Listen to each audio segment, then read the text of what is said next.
ہمارے حضرت بہت استقامت والے تھے، لیکن پھر بھی فرماتے تھے کہ یہ اللہ کا فضل ہے کہ اللہ نے ہم پہ 5 نمازیں فرض کر دی، آپشنل نہیں رکھا۔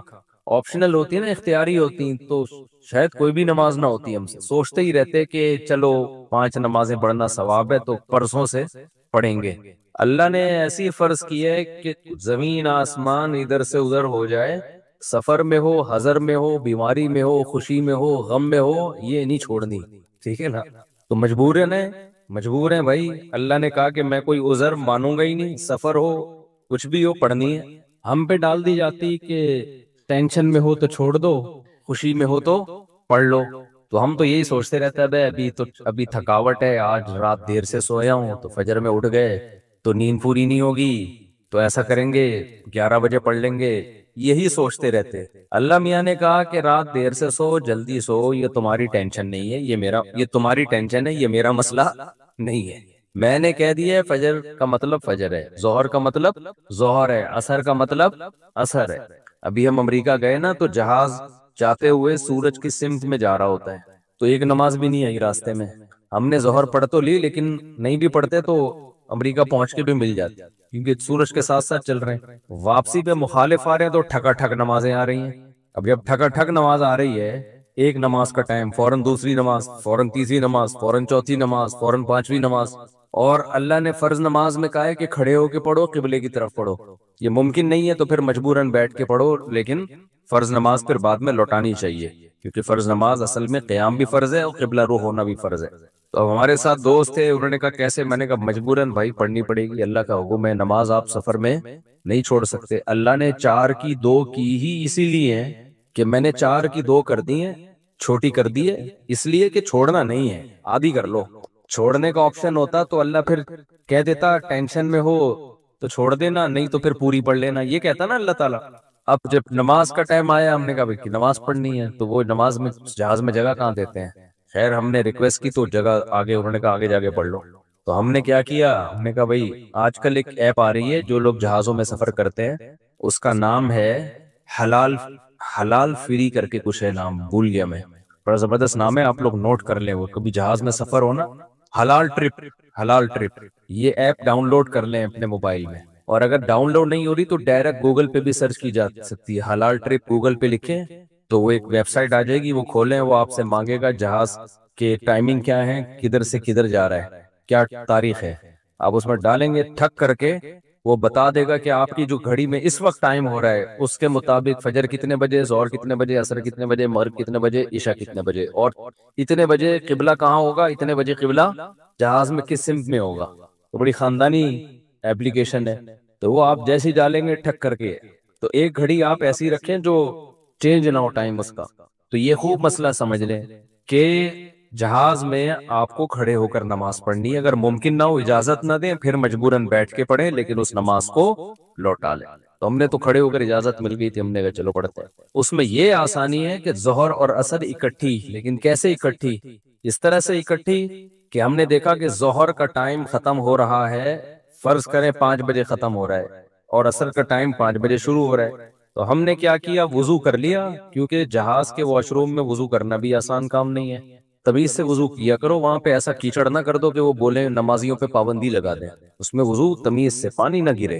میں تو وضو کر کے ٹیشو سے صاف نیچے صاف کرتا ہوں، تاکہ کوئی نیا بندہ جائے نا، وہ یہ نہ کہے یہ مولویوں کی وجہ سے دیکھو کیچڑ کتنا ہو گیا، پورا امیج نہ جائے، تو صاف ستھرا کر کے بالکل اس کو، کوئی بات نہیں ہاتھ خراب ہو جائے گا اس کو دھو لو آرام سے، لیکن امیج اپنا خراب نہ کرو کہ یار یہ نمازی لوگ جب بھی جہاز میں آتے ہیں کیچڑ کر کے جاتے ہیں۔ ایک نے مجھے بتایا، پائلٹ نے، کہ ہم کہیں جا رہے تھے، کہیں اجتماع تھا، تو سارے نمازی بیٹھے ہوئے تھے جہاز میں، تو کہہ رہے جہاز کی حالت یہ ہو گئی تھی کہ جیسے کوئی تالاب بنا ہوا ہوتا ہے، سارے وضو کر کر کے آ رہے ہیں گیلے پاؤں کے ساتھ پورے جہاز میں، نا کہتے ہیں ایسا کیچڑ ہم نے زندگی میں کبھی نہیں دیکھا جہاز میں، تو کتنا برا امیج گیا نا۔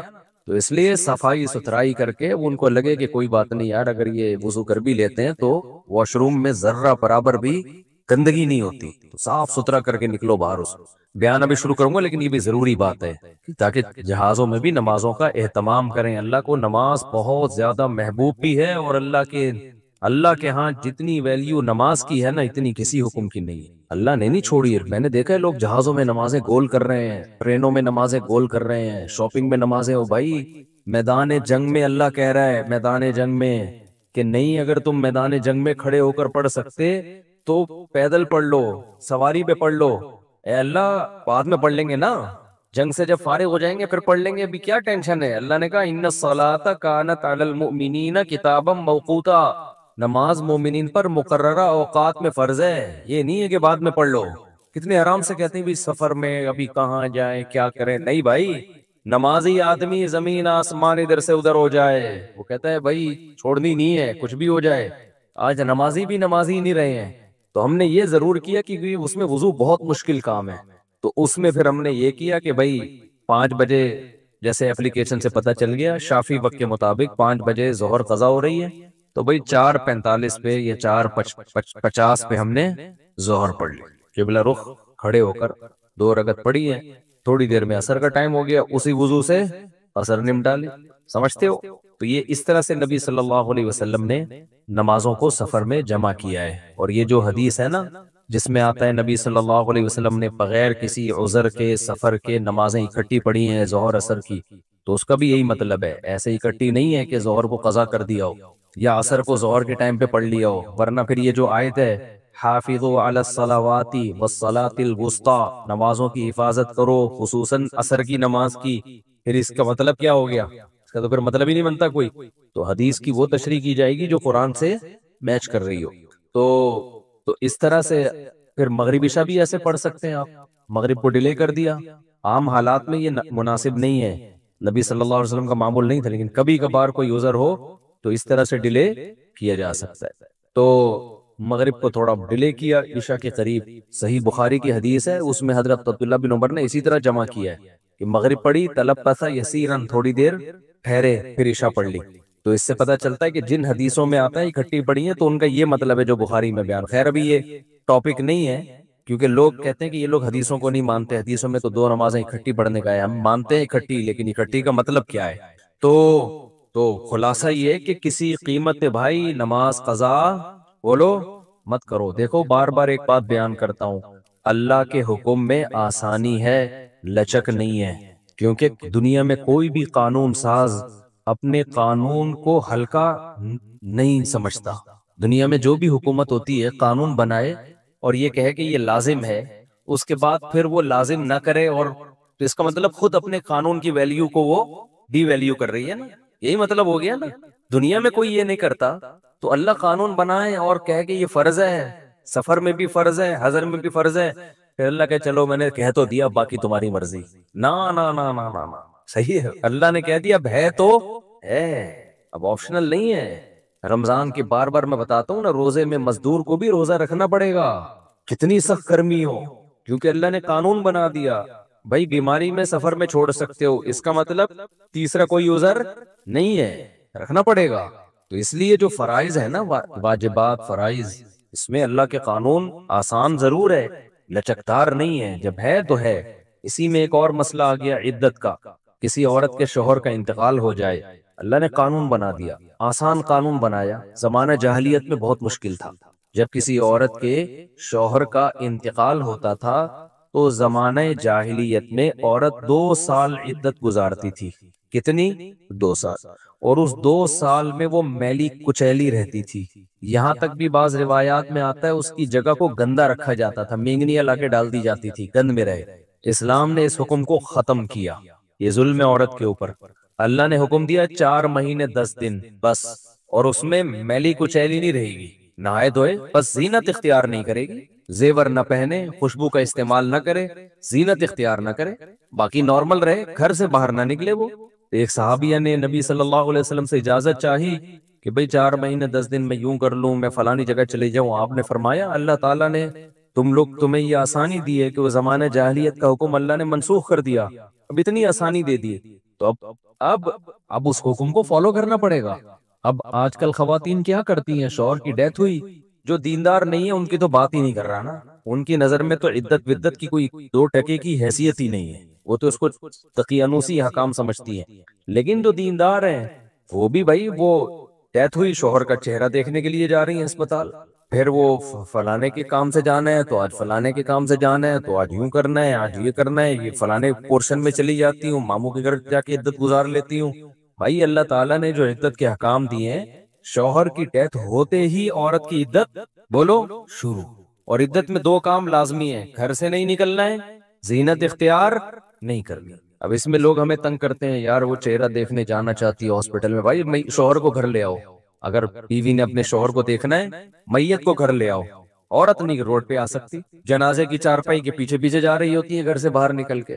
پھر اللہ کو غضب آئے گا. جب میں نے ایک آرڈر دے دیا ہے اس کو ہلکا کیوں لے رہے ہو؟ عیادت کے لیے نہیں جا سکتی وہ، سمجھ رہے کہ بھئی فلاں بیمار ہے تو چلو میں عیادت کے لیے چلی جاؤں، فلاں کی ڈیتھ ہو گئی چلو میں تعزیت کے لیے. حج ختم ہو جاتا ہے اس سے. حج کی کتنے مسئلے آتے ہیں، عورت نے حج کی درخواست دی ہوئی ہے، نام آ گیا، حج پہ جانے کی تیاری ہو گئی، شوہر کا انتقال ہو گیا. اب جس دن جانا ہے 4 مہینے تو ہو جائیں گے، 10 دن رہ جائیں گے. تو ہم کہتے ہیں بھائی 10 دن کیا، 1 گھنٹہ بھی رہ گیا ہونا 4 مہینے 10 دن ہونے میں، آپ کو 1 گھنٹہ پہلے بھی نکلنے کی اجازت نہیں. بے شک حج ضائع ہو جائے کوئی بات نہیں، حج کینسل ہو جائے، کیونکہ حج کی فرضیت پہ عدت مقدم ہے. حج اگلے سال بھی ہو سکتا ہے، عدت تھوڑی ہو سکتی ہے. تو ہاں یہ اللہ نے آسانی رکھتی ہے کہ جس عورت کا کوئی کمانے والا نہ ہو، اللہ نے لچک، جہاں شدید ضرورت تھی وہاں اللہ نے خود بخود لچک رکھ دی کہ بھوکے تو نہیں مر سکتے نا، کمانے والا کوئی نہیں ہے تو کمانے کے لیے جا سکتی، مجبوری ہے وہی کمانا. اس میں فقہاء نے بیان کیا دن دن میں جائے بغیر زینت اختیار کیے، اور دن دن میں واپس آ جائے، اور صرف کمانے کی حد تک باہر نکلے، ادھر ادھر نہ جائے. اب اس میں خواتین یہ کیوں ایسے کیا؟ بھائی اللہ کا حکم ہے، اب اس میں آپ کو چونو چرا کی اجازت بولو نہیں ہے، بس آرڈر دے دیا. پھر اللہ نے یہ بھی حکم نازل کر دیا کہ اگر عورت پریگنینسی میں ہے تو بچہ ہوتے ہی اس کی عدت ختم ہو جائے گی. دیکھو ہمارے نبی صلی اللہ علیہ وسلم بھی اللہ کے آرڈر کے سامنے کیسے اپنی عقل نہیں استعمال کرتے تھے. ایک صحابیہ کو حمل تھا، ان کے شوہر کی ڈیتھ ہوئی ہے اور ادھر بچہ پیدا ہو گیا، ادھر ڈیتھ ہوئی اور ادھر فوراً ہی. اب ان کو خیال ہوا بھائی اتنی جلدی تو عدت پوری نہیں ہوتی، تو کیا کر رہے ہیں؟ نبی نے سے مسئلہ پوچھا گیا، آپ نے فرمایا ختم. جب اللہ نے کہہ دیا وَأُولَاتُ الْأَحْمَالِ أَجَلُهُنَّ أَن يَضَعْنَ حَمْلَهُنَّ، کہ حمل والی عورت کی عدت یہ ہے کہ بچہ جن لے، تو بچہ جن دیا تو اللہ نے تو نہیں کہا کہ 1 سیکنڈ بعد جنے یا 1 سال کے بعد جنے. اللہ نے یہ کہا ہے اللہ نے قرآن میں. تو ہمارے نبی بھی اللہ کے حکم کو کیسے فالو کرتے تھے نا. اگر یہی بچہ پہلے پیدا ہو جاتا، پیدا ہوتے ہی شوہر کی موت ہو جاتی. فقہا بہت باریک مسائل بیان کرتے ہیں، اور آج کل کے اسکالر نا ان کا مذاق اڑاتے ہیں کہ دیکھو یہ اتنی باتوں میں لوگوں کو الجھایا ہوا ہے. فقہا نے بیان کیا کہ ادھر بچہ پیدا ہوا، کیونکہ ایسا ممکن ہے، قانون جب لکھا جاتا ہے تو امکان کو بھی لکھا جاتا ہے کہ ابھی آدھا بچہ پیدا ہوا ہے اور شوہر کی ڈیتھ ہو گئی تو کیا ہوگا. ایک ہے بچہ پیدا ہوتے ہی شوہر کی ڈیتھ ہو جائے، تو بچہ چونکہ پہلے پیدا ہوا ہے، شوہر کی ڈیتھ بعد میں ہوئی ہے، تو اب عدت کیا ہوگی؟ اب 4 مہینے 10 دن چلے گی. ادھر شوہر کی ڈیتھ ہوئی اور فوراً بچہ پیدا ہو گیا تو عدت ختم. اب ایسے بھی کیس قیامت تک کے لیے دین آیا ہے نا. ایسا بھی ممکن ہے کہ شوہر کی ڈیتھ ہوئی اور بچہ آدھا پیدا ہوا ہے اور ادھر ڈیتھ ہوئی اس کی، یعنی ولادت ہو رہی تھی اور شوہر کا انتقال. امکان تو ہے نا، لا جب لکھا جاتا ہے نا تو اس میں امکانات بھی لکھے جاتے ہیں. تو فقہا نے اس میں بھی بحث کی ہے کہ اس صورت میں کیا ہوگا. یا عورت کنفیوز ہے، پتہ ہی نہیں چل رہا کہ جب اطلاع ملی ہے تو بچہ پیدا ہو چکا تھا یا نہیں ہوا تھا. اس کے بھی فقہا نے احکام لکھے ہیں، تو بہت باریکیوں میں جا کے، تاکہ آئندہ آنے والے لوگوں کو کنفیوژن نہ ہو. آپ کتاب میں جا کے دیکھو، ہر مسئلہ فقہا نے ڈسکشن کی ہے اور اس کو بیان کیا ہے. تو ذرا سے فرق سے عدت کا حکم چینج. لیکن کیوں اتنا احتیاط کیوں؟ بھائی اللہ کا جب لا ہے تو وہ 2 اور 2 4 کی طرح ہے. سمجھتے ہو کہ نہیں سمجھتے ہو؟ جب اللہ نے کہہ دیا کہ بھائی جو حمل والی عورت ہے اس کا بچہ پیدا ہوتے عدت ختم، اگلے سیکنڈ میں بچہ پیدا ہوا عدت ختم. حضرت عائشہ کا قول ہے یا کسی صحابی کا کہ شوہر کو ابھی غسل بھی دیا جا رہا ہو نا، ابھی دفنایا بھی نہیں جا رہا ہے اور بچہ پیدا ہو جائے تو بس ختم عدت، چاہے دفنایا بھی نہ ہو، فوراً نکاح کر سکتی ہے وہ، ٹھیک ہے نا، فوراً نکاح کر سکتی ہے. تو اللہ نے اجازت دے دی اس کو. اب اس میں حکمت کیا ہے ہمیں نہیں پتا بھائی، اللہ کا حکم ہے، نص وارد ہو گئی تو نبی نے بھی اس پر عمل کیا، صحابہ نے بھی، ائمہ مجتہدین نے بھی. لیکن یہ نہیں ہے کہ جی 40 دن کی عدت، بعض 40 دن کی عدت منا رہی ہیں، بعض جو ہے وہ سفر کر رہی ہیں عدت کے دوران. تو ہاں گھر اکیلا ہے، وحشت ہے اس میں، بہت زیادہ خوف ہے، کوئی خطرہ ہے چوری چکاری کا، تو مجبوری میں پھر وہ گھر چینج کر سکتی ہے. جیسے کوئی ایسی جگہ پہ رہ رہی ہو جہاں چور ڈاکو کوئی ساتھ رہنے والا نہ ہو، وہ ایک الگ مسئلہ ہے. دودھ پیتے بچے کی الٹی کیا ناپاک ہے؟ یہ سوال پوچھا ہے جی ام عیسیٰ نے مان صحرا سے۔ دودھ پیتا بچہ اگر ماں کے کپڑوں پر الٹی کر دے تو کیا یہ کپڑے ناپاک ہو جائیں گے؟ دیکھیے، دودھ پیتے بچے کی الٹی اور بڑی عمر کے آدمی کی الٹی کے احکام میں کوئی فرق نہیں ہے۔ اگر منہ بھر کے الٹی ہوئی ہے، یعنی منہ بھر کا مطلب کہ بہت زیادہ الٹی ہوئی ہے اور منہ فل جیسے بھر جاتا ہے، تو چاہے بڑے کی الٹی ہو یا بچے کی الٹی ہو، دونوں ناپاک ہیں۔ اگر وہ یعنی یہ ہتھیلی کی گہرائی جو ہے نا، جو 5 روپے کا آج کل سکہ ہوتا ہے، اس کے بقدر اگر لگی ہوئی ہے تو کپڑا ناپاک ہے، اس سے کم ہے تو شریعت میں معاف ہے وہ۔ اور اگر تھوڑی سی الٹی ہے تو چاہے چھوٹے بچے کی ہو یا بڑے کی ہو، وہ پاک ہے۔ اور عام طور پہ بچوں کو الٹی نہیں ہوتی، ابکائی سی آتی ہے۔ وہ جب دودھ پیتے ہیں تو تھوڑی سی وہ قے کرتے ہیں، وہ الٹی نہیں ہوتی، وہ تو وہی دودھ ہوتا ہے جو اوپر رکھا ہوا ہوتا ہے، وہی ریپیٹ ہو جاتا ہے، تو وہی واپس آ جاتا ہے، تو وہ الٹی نہیں ہے، وہ بالکل پاک ہے، اس میں وہم نہیں کرنا چاہیے۔ فجر کے بعد سونا کیسا ہے؟ فجر کی نماز کے بعد کیا سونا جائز ہے؟ علی صاحب ملیشیا سے۔ اسلاف میں بہت سے حضرات ایسے گزرے ہیں جن سے فجر کے بعد سونے کی ممانعت منقول ہے۔ البتہ قرآن و حدیث میں ایسی کوئی ممانعت نہیں ہے، ایسی کوئی دلیل نہیں ہے جس سے پتہ چلتا ہو کہ فجر کے بعد سونا ناجائز ہے۔ اسلاف اس کو ناپسند کیا کرتے تھے۔ اس لیے کیوں ناپسند کرتے تھے؟ اس لیے کہ اسلام نے جو ہمیں احکام دیے اور فطرت نے جو احکام دیے ہیں، اس سے یہ بہرحال پتہ چلتا ہے کہ یہ کوئی سونے کا ٹائم نہیں ہے۔ دیکھیے، اگر فجر کے بعد اسلام نے ہمیں سلانا ہوتا تو فجر کی نماز میں اٹھاتا کیوں ہمیں اسلام؟ یعنی یہ تو عجیب سی بات ہوئی نا، کسی کو اٹھا کے دوبارہ سلایا جا رہا ہے۔ تو اسلام نے فجر کی نماز رکھی ہے یہ بتانے کے لیے کہ یہ اٹھنے کا ٹائم ہے، اور فطرت بھی یہی کہتی ہے کہ آپ فجر کے بعد نہ سوئیں۔ پرندوں کو دیکھ لیں، جانوروں کو دیکھ لیں آپ کہ پرندے صبح صبح کیسا چہچہانا شروع کر دیتے ہیں، بلکہ مرغا تو تہجد کے وقت سے ہی اذانیں دینا شروع کر دیتا ہے۔ اور آپ صلی اللہ علیہ وسلم نے فرمایا لا تسبوا الدیک فإنہ یؤذن للصلاۃ، مرغے کو برا مت کہا کرو اس لیے کہ وہ اذان کے لیے، وہ نماز کے لیے جگاتا ہے۔ تو جو فطرت کہتی ہے اسلام وہی کہتا ہے، اور جو اسلام کہتا ہے فطرت وہی کہتی ہے۔ وہ یہ ہے کہ رات کو جلدی سوئیں اور صبح جلدی اٹھیں۔ اللہ تعالیٰ نے ہمیں جو رات ہے نا، قرآن سے پتہ چلتا ہے جعل لکم اللیل لباسا والنوم سباتا، کہ اللہ نے رات کو ہمارے لیے لباس بنایا، نیند کو کاٹنے کا ذریعہ بنایا، اور رات ہمارے لیے سونے کے لیے بنائی ہے۔ دن وجعلنا النہار معاشا، دن میں ہمیں کام کاج کے لیے پیدا کیا اللہ تعالیٰ نے۔ تو یہ غیر فطری بہرحال ہے، اور رسول اللہ صلی اللہ علیہ وسلم نے ترغیب بھی دی ہے کہ صبح اپنے کاموں کا جلدی آغاز کیا جائے۔ حدیث میں آتا ہے، آپ صلی اللہ علیہ وسلم نے فرمایا، صحیح حدیث ہے، بورک لامتی فی بکورہا، فرمایا میری امت کے لیے اللہ نے صبح کے وقتوں میں برکت رکھی ہے۔ صبح کوئی بھی کام شروع کیا جائے گا تو اس میں برکت ہوگی۔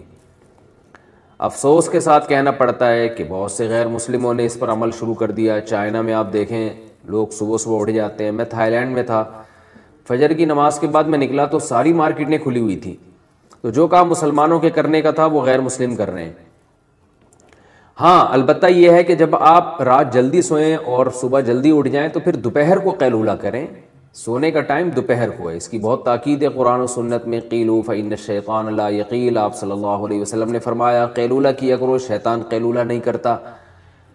اور صحابہ، تابعین، اسلاف سب کی سنت ہے۔ گورے یہاں تک لکھتے ہیں کہ جب مسلمانوں کی خلافتیں تھیں تو پورا اہل اسلام دوپہر کو کھانے کے بعد سویا کرتا تھا، تھوڑی دیر آرام کرتے تھے، اور اس سے بہت زیادہ انسان کو طاقت ملتی ہے، دماغی بھی جسمانی بھی سکون بھی ملتا ہے، اور وہ بہت تیار ہو جاتا ہے بہت دیر تک کام کاج کرنے کے لیے۔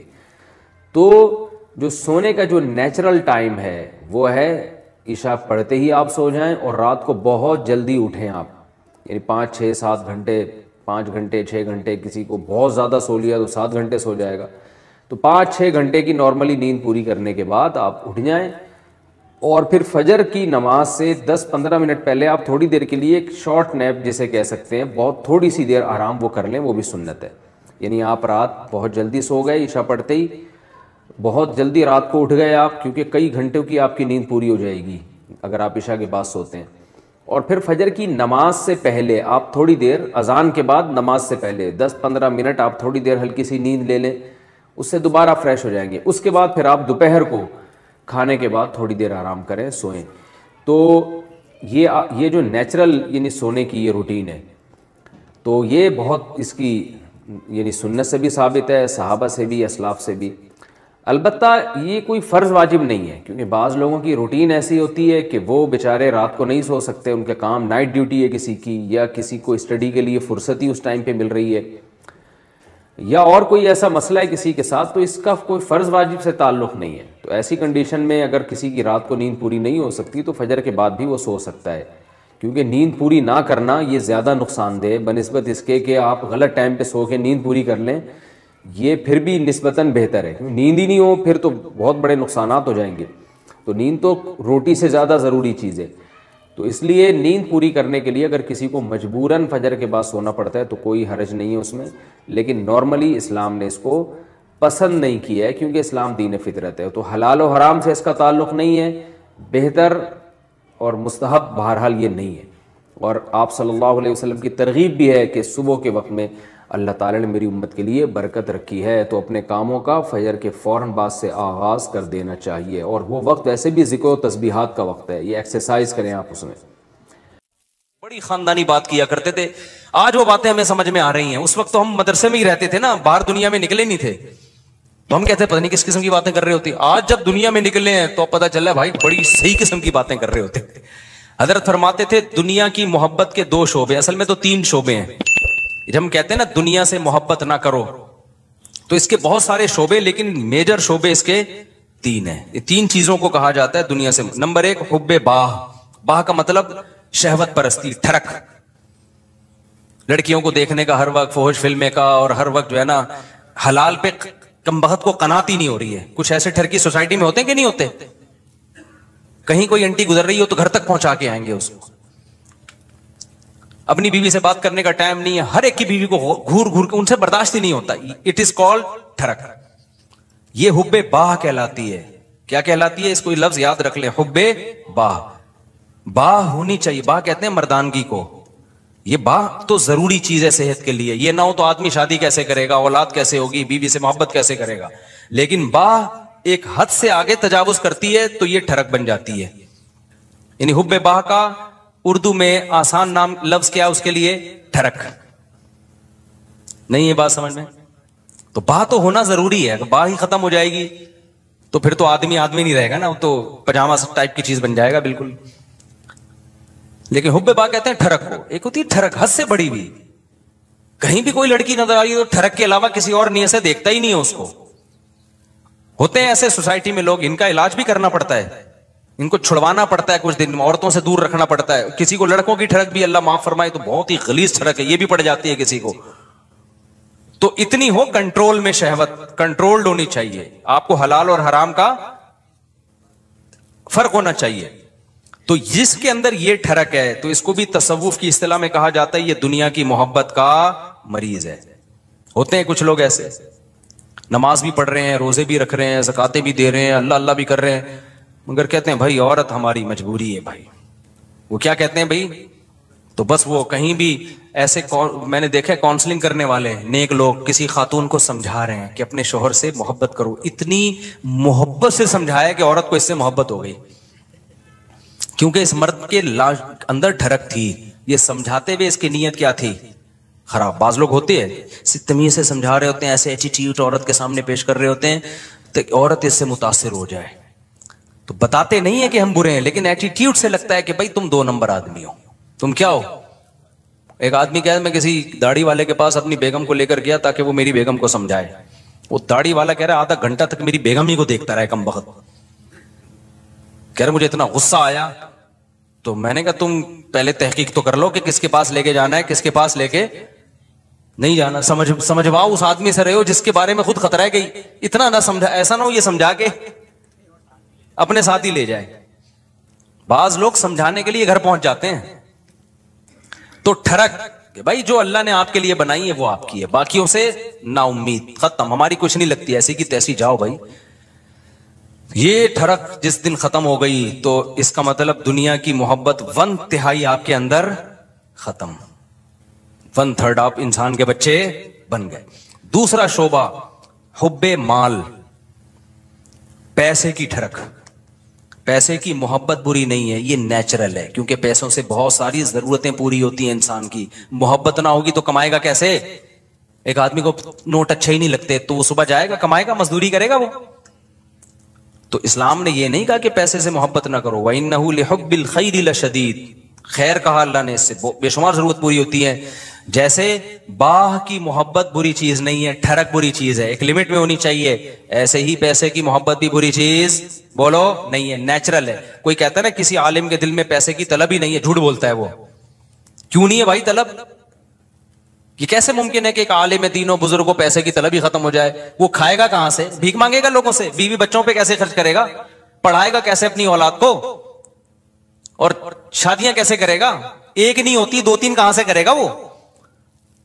تو یہ جو اس طرح کی باتیں کرتے ہیں نا، حضرت جی کے دل میں پیسہ ہونا نہ ہونا برابر ہے، حضرت کو کہیں سے 1 کروڑ روپے آ جائیں یا نہیں آئے کوئی صحت پہ اثر نہیں پڑتا، اس کا مطلب یہ حضرت کے اندر کے سافٹ ویئر کیا ہیں؟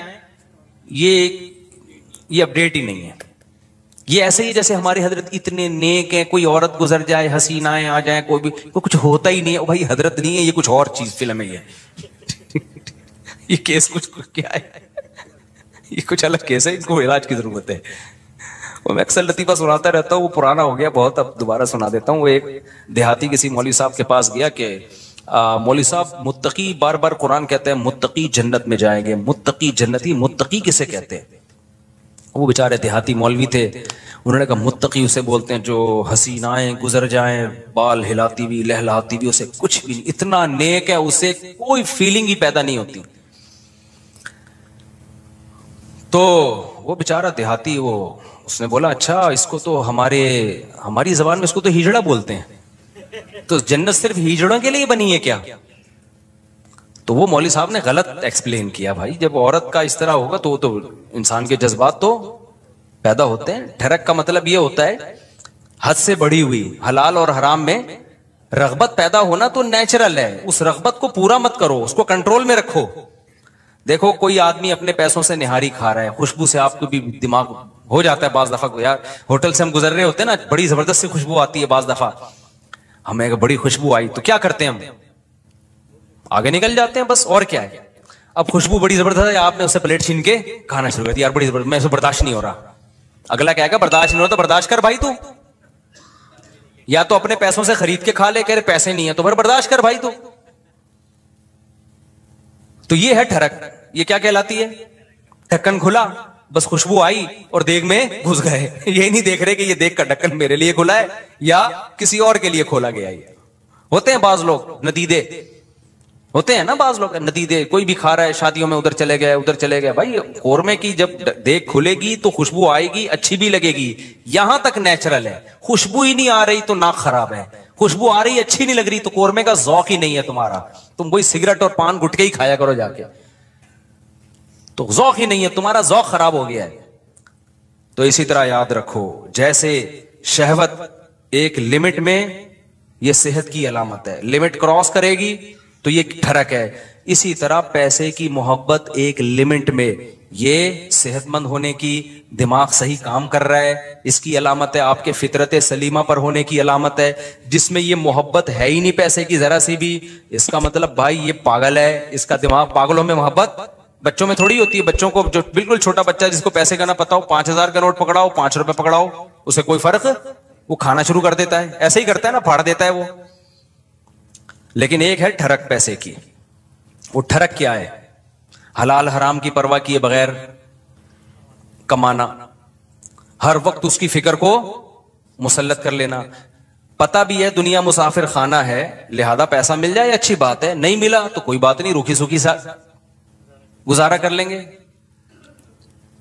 تو یہ کیا ہے؟ یہ اس کی علامت ہے بھائی، یہ محبت لمٹ میں ہے۔ پھر اس پیسے سے آخرت بھی کماتا ہے، صدقہ خیرات بھی کرتا ہے، اسے پتا ہے یار جب مجھے یہاں پیسے کی ضرورت ہے تو صدقہ کر کے آگے بھی تو بھیجو نا۔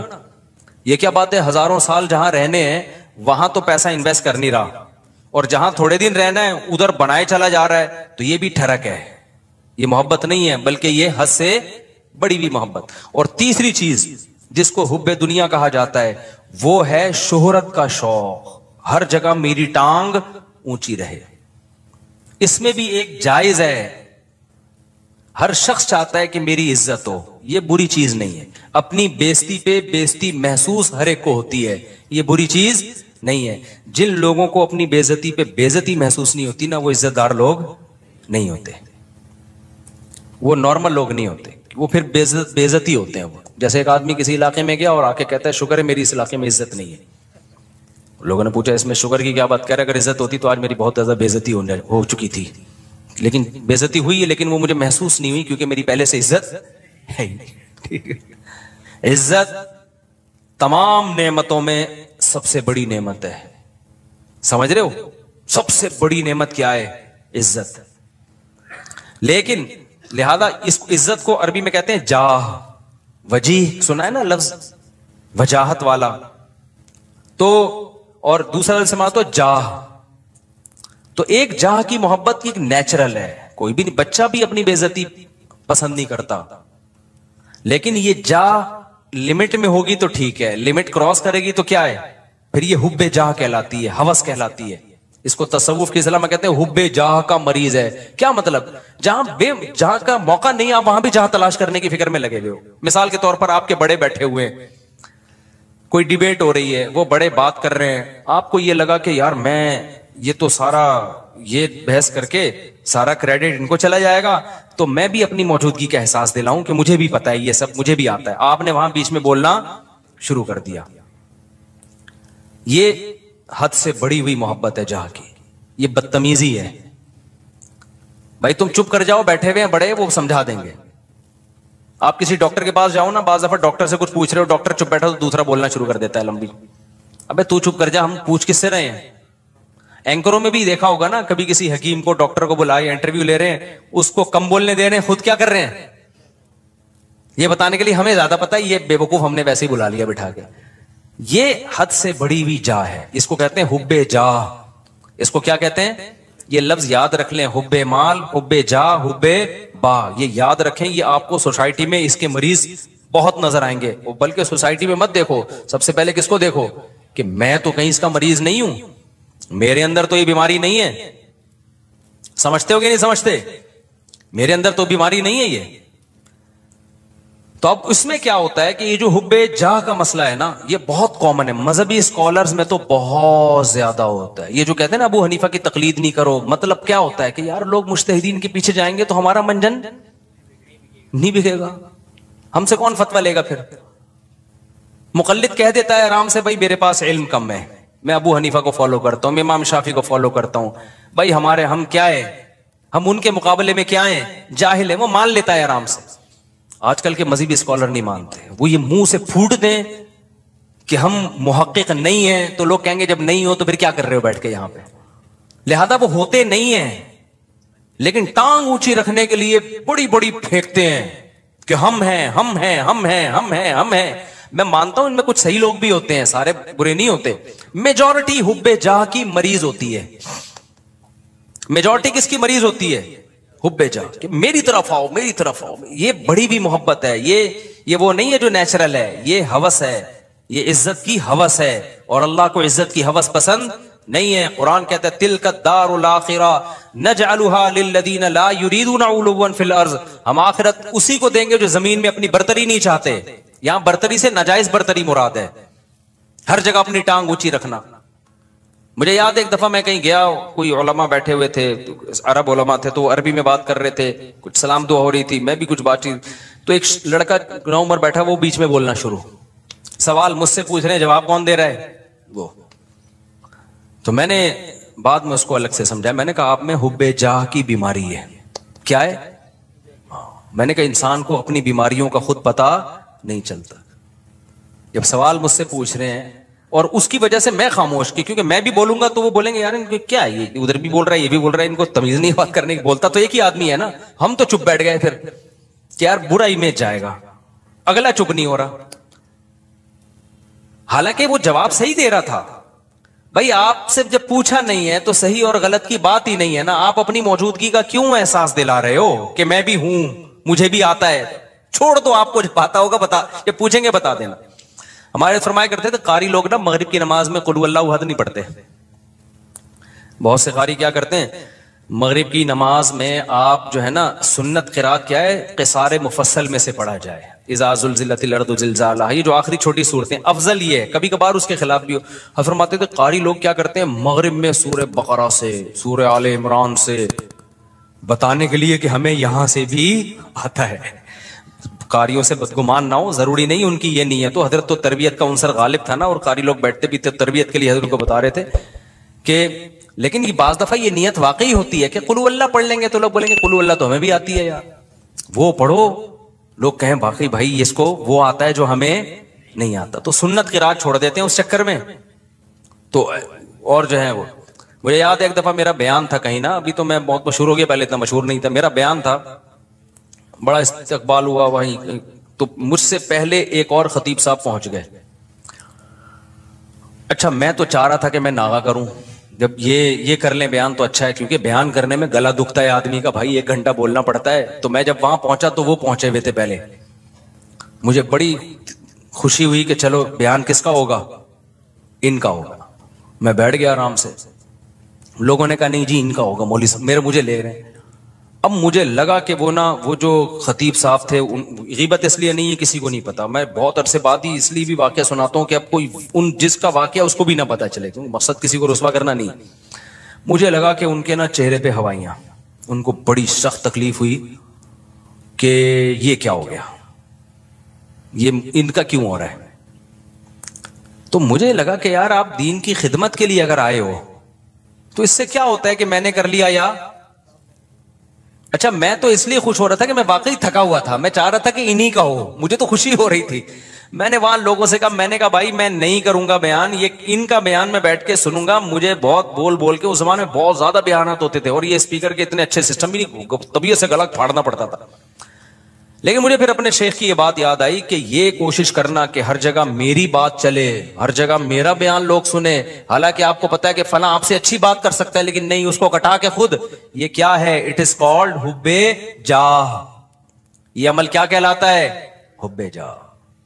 وہ عزت حاصل کرنے کی کوشش کرو جس کے اہل ہو, دوسروں کو پیچھے ہٹا کے عزت کی کوشش کرنا, یہ حب جاہ کہلاتا ہے. یہ عمل سمجھتے ہو کہ نہیں سمجھتے ہو؟ تو ہر جگہ ہے, یونیورسٹیوں میں بھی ہے, کالجز میں بھی ہے, سائنسدانوں میں بھی ہے. سائنسدانوں میں بہت ہے, ایجاد کوئی اور کرتا ہے, سارے سائنسدانوں میں نہیں ہوتا, لیکن یہ کامن بیماری ہے, یہ بڑے سے بڑے طبقے سے لے کے چھوٹے سے چھوٹے طبقے میں سب میں ہوتی ہے بیماری, کہ جو ہے وہ لوگ چاہتے ہیں کہ بھئی وہ کیا ہو. اس کو قرآن نے کیا کہا, فرمایا کہ وَيُحِبُّونَ أَن يُحْمَدُوا بِمَا لَمْ يَفْعَلُوا. اہل کتاب کے جو علماء تھے نا, جو ایمان نہیں لاتے تھے اور حب جاہ کے مریض تھے, قرآن نے کہا ان کے اندر یہ مرض ہے کہ یہ چاہتے ہیں کہ جو کام انہوں نے نہیں کیا اس پہ بھی ان کی تعریف ہو. کام کوئی اور کر رہا ہے, تعریفیں کس کی ہوں, ان کی ہوں.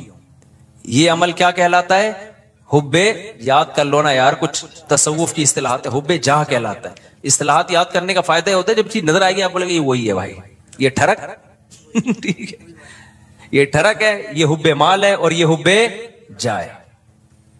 تو ان 3 چیزوں سے اپنے آپ کو بچا لینا, اس کو قرآن نے کہا ہے وَجَاءَ رَبَّهُ بِقَلْبٍ سَلِيمٍ, جو قیامت کے دن اللہ کے پاس آئے گا صاف دل کے ساتھ, اس کے لیے جنت ہے. صاف دل کا کیا مطلب, حب جاہ سے بھی پاک ہو, حب مال سے بھی پاک ہو, اور حب باہ سے بھی پاک ہو. اور بھی شعبے ہیں لیکن وہ اتنے امپورٹنٹ نہیں, جیسے کھانے کی ہوس, یہ بھی دنیا کی محبت ہے. ہر وقت دل کرتا ہے کچھ کھاتا رہوں میں بیٹھ کے, ہاتھ ہی نہیں رکتا کم وقت کا, یہ بھی دنیا کی محبت ہے. لیکن یہ بیماری بہت زیادہ نہیں ہے, اور جب مرنے لگتا ہے تو چھوڑ دیتا ہے, ڈاکٹر خود ہی چھڑوا دیتے ہیں, بس کر مر جائے گا دھماکے سے پھٹ پھٹا کے.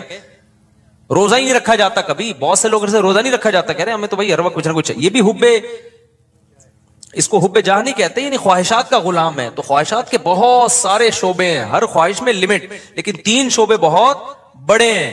ان میں حب باہ ہے, حب مال ہے, اور حب جاہ ہے. تو یہ جو 3 شعبے ہیں نا بڑے خطر. اور یہ اچھا, اب اس میں کیا ہے, سب سے گھٹیا کون سا سی محبت ہے, دیکھو کچھ بیماریاں، یہ تینوں بیماریاں تو سمجھ میں تھوڑی تھوڑی آ گئی، میں کبھی اور وقت میں انشاءاللہ، یہ بہت اہم ٹاپک ہے، اس کو کسی اور وقت میں بہت ڈیٹیل سے میں انشاءاللہ اس کو ایکسپلین کروں گا، ابھی اس کو سمجھو۔ یہ پہلی بات تو یہ صاحب، یہ تینوں کیا ہیں؟ بیماریاں ہیں۔ یہ تینوں کیا ہیں؟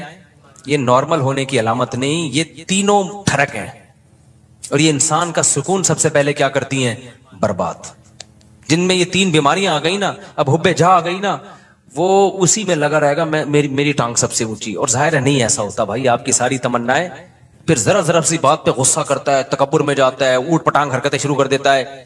اب جس میں تکبر ہے، ہر وقت اونچا بننے کا شوق ہے، بیگم نے کوئی بات اس کو کہہ دی کہ تمہارے اندر یہ عیب ہے، میں نے دیکھا ایسے لوگ، بیگم صحیح کہہ رہی ہوتی ہے، ان کو اس پہ کہ میری انسلٹ کیا ہو گئی، میری یہ کون ہوتی ہے، عورت کون ہوتی ہے مجھے بولنے والی؟